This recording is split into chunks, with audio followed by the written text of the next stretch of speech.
የባቢሎን ንጉሥ ናቡከደነፆር ወደ ኢየሩሳሌም ለመጥቶ ከበባት።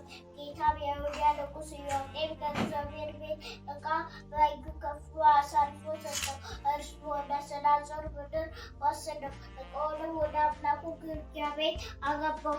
ንጉሡም ነውር የሌለባቸውና መልካሞቹን ለጥበብ ሁሉ የሚያስተውሉትና እውቀትን የሞላባቸው ብላቴኖች የሆኑትን አስተዋዮችን በንጉሡ ቤት መቆም የሚችሉትን ብላቴኖች የሆኑትን ከይሁዳ ልጆች ከነገሥታቱና ከመሳፍንቱ ዘር ያመጣ ዘንድ የኬልዳውያንን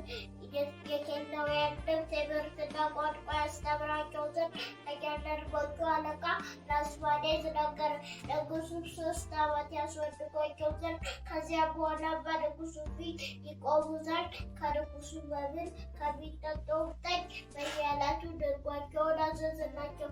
ከእነዚያ መካከል ከይሁዳ ልጆች ዳንኤልና ሐናንያ፣ ሚሳኤልና አዛርያ ነበሩ።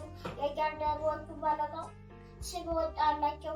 ዳንኤልን ብልጣሶር፣ ሐናንያን ሲድራቅ፣ ሚሳኤልን ሚሳቅ፣ አዛርያንም አብደናጎ ብሎ ጠራቸው። ዳንኤልን በንጉሡ መብልና በሚጠጣው ጠጅ እንዳይረክስ በልቡ አሰበ።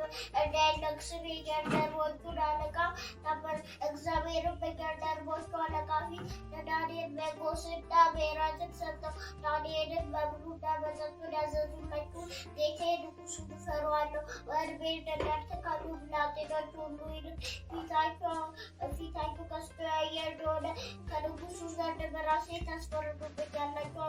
ዳንኤል በጃንደረቦቹ አለቃ በዳንኤልና በሐናንያ በሚሳኤልና በአዛርያ ላይ የሾመውን የኤልናርን ልጅ ባሪያዎችን 10 ቀን ያህል ትፈትነን ዘንድ እለምናለሁ።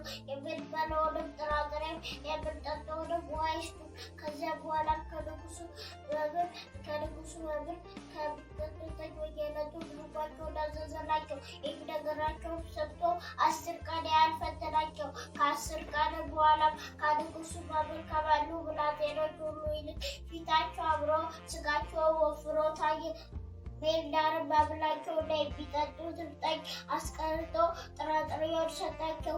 ለእነዚህም ለአራቱ